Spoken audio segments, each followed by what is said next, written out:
একবার একটি গ্রামে ভগবান বুদ্ধ তার কিছু শিষ্যদের সঙ্গে বসবাস করছিলেন। তখন একজন ব্যক্তি তাকে দেখে অনেক অশ্লীল ও বাজে কথা বলতে থাকলেন। ভগবান বুদ্ধ শান্ত ও চুপচাপ দাঁড়িয়ে থাকলেন। ওই ব্যক্তির কথায় কোনো প্রতিক্রিয়াই দেখালেন না।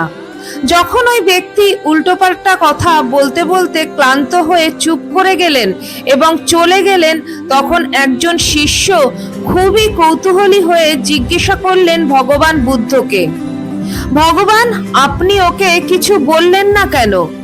ভগবান বুদ্ধ একটু হেসে বললেন, যদি তোমাকে কেউ কোনো উপহার দেয় এবং তুমি তা স্বীকার না করো, তাহলে তা কার কাছে থাকবে?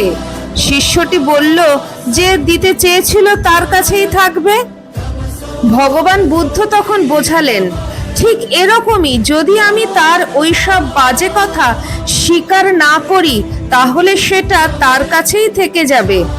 আমি তার নকারাত্মক শক্তি আমার মধ্যে আসতে দিইনি।